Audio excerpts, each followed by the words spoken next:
오늘은 끝까지 불경한 이스라엘 경고, 끝까지 불경한 이스라엘 경고이라는 제목으로 말씀을 전합니다. 지금 하나님이 이사야를 통해서 계속 주시는 말씀은 이스라엘은 선민이고 하나님의 그 목적대로 쓰임을 받아야 되는데 하나님의 계획은 너무너무 크고 또 하나님은 그 일을 반드시 이루고자 지금 이스라엘을 쓰려고 하신다는 거예요. 그런 비전을 잔뜩 보여주셨는데 여전히 이스라엘은 거기에 부응하지를 못해요. 그러니까 계속 하나님 실망시키고 계속 죄 가운데 있고, 그러니까 오늘은 또 다시 한번 경고하시는 거예요. 경고하는. 왜 나를 경외하지 않고 내 뜻을 받아들이지 않느냐. 그러니까 하나님이 계속 어르다가 때리다가 이것을 반복하고 있는데, 그러면서 결국은 하나님 자신을 위해서라도 이스라엘을 쓰고야 말겠다. 하나님 계획을 이루기 위해서 쓰고야 말겠다. 이거를 다시 계속 말씀하는 겁니다. 그래서 우리도 마찬가지예요. 예수 믿기 시작해서 지금까지 계속 하나님 뜻을 받들어서 순종만 잘하고 이렇게 했더라 얼마나 좋겠어요.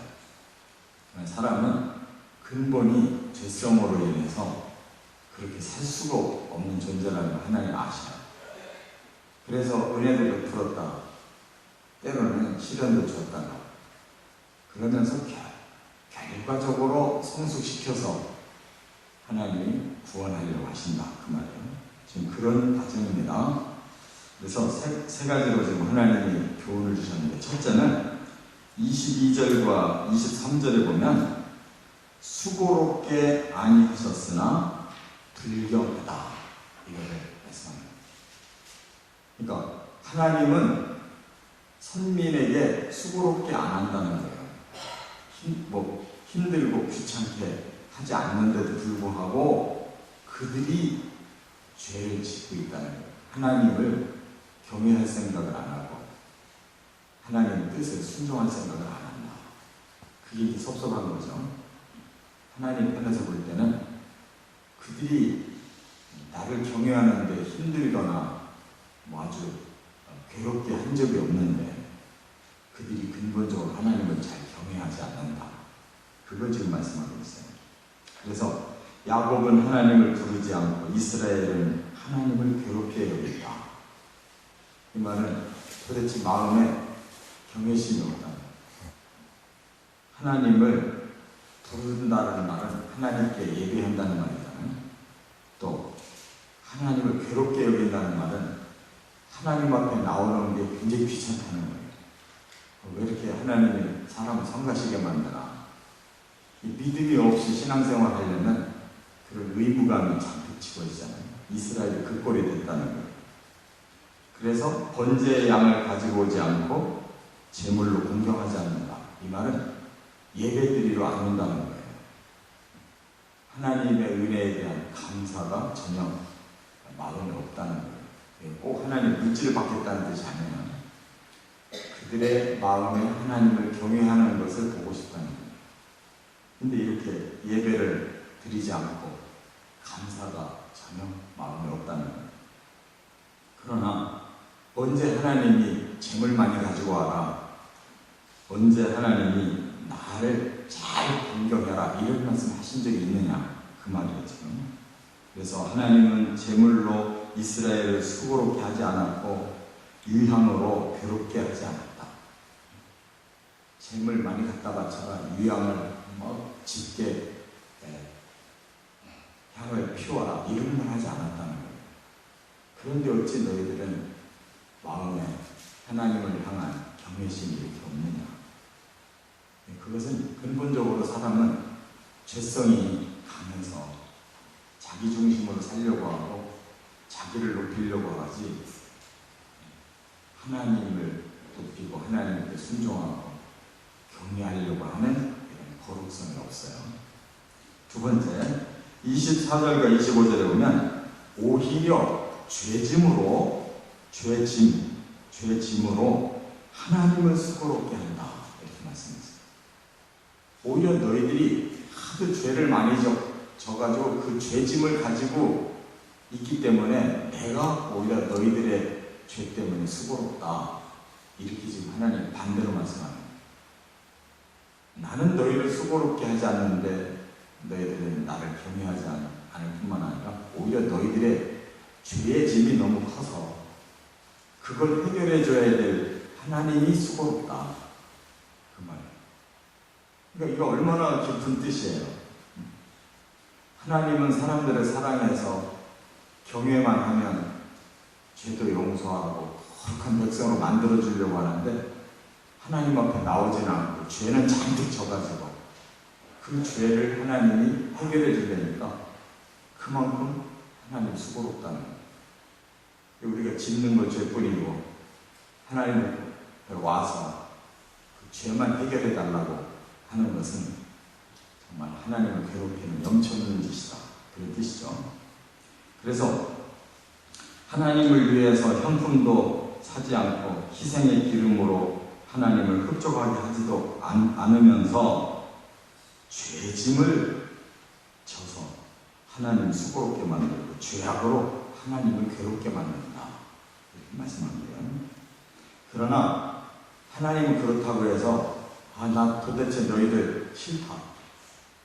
그런 뜻이 아니고 죄짐이라도 가지고 나오면 그 죄짐을 가지고라도 하나님 앞에 나오면 여기 뭐라고 그랬어요? 하나님은 하나님을 위하여 이스라엘의 허물을 도말하고 기억하지 아니하리라.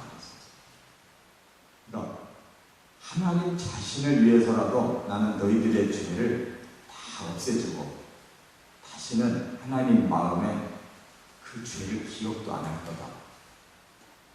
그렇게 하나님의 마음은 크고 사랑이 풍성하시다는 거예요. 죄짐이라도 가지고 나와서 성가시를 해라. 내가 나를 위해서라도 너희들의 죄를 없애주고 내 기억에서 지우고 싶다. 그만큼 이스라엘을 사랑하고 죄를 씻어주고 구원시키고 싶은 마음으로 하나님 가득하다. 그러니까 우리가 죄를 짓고 하나님을 등지고 살았다 할지라도 언제든지 하나님 앞에 죄짐이라도 가지고 나와서 하나님을 경외하면서 용서를 구하는 것이 하나님 원하시는 것임을 믿으시기 바랍니다. 끝으로 세 번째, 의로움을 여기 26절 28절에 의로움을 나타낼 때까지 징계하리라 그랬어요. 이게 이제 경고예요. 징계는 왜 하느냐? 그들이 의로움이 나타날 때까지 훈련시킨다는 거예요. 그러니까 계속 죄만 짓고 지 멋대로만 살게 놔두진 않는다. 결국 그들이 우리가 불의했구나. 하나님 앞에 용서를 빌고 죄를 씻자. 그래서 다시 의롭게 살자. 이렇게 마음이 돌아올 때까지 계속 하나님 징계하겠다는 거예요. 그러니까 우리 선택받은 하나님 백성들은 자꾸 멀리 벗어나려고 할수록 시련이 와요. 그건 하나님이 그냥 버리지 않고 끝까지 붙들어서 하나님 백성으로 구원시키려고 때려서라도 끌어들인다는 거예요. 그러니까 우리가 엉망으로 믿으면 세상 사람보다 시련이 더 많아요. 여기 보니까 너희는 시조가 범죄를 했고 교사들이 배반을 했다. 이렇게 말씀하는데 시조가 뭐예요? 이스라엘의 시조는 야곱이에요. 그래서 야곱을 보고 이스라엘을 바꿨잖아요. 지금 처음에 시작도 야곱아 이스라엘아 이렇게 불렀잖아요. 그러니까 너희들이 근본이 죄인이라는 거예요. 너희들은 근본이 죄인이에요. 그걸 하나님 인정하셔요. 그리고 중간중간에 지도자들이 계속 악했다는 거예요. 계속 하나님 배반했다는 거예요. 그래서 오늘날 너희들이 이 모양이다. 근본이 악하고 근본이 하나님 배반했던 자들을 안다는 거예요.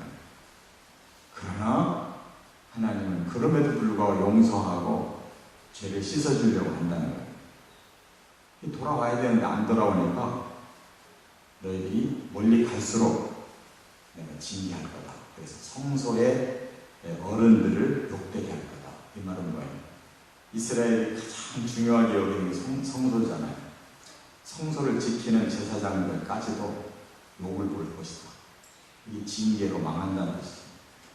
그래서 바벨론에 의해서 이스라엘 유다가 망했잖아요. 그래서 다 회파되는 거예요.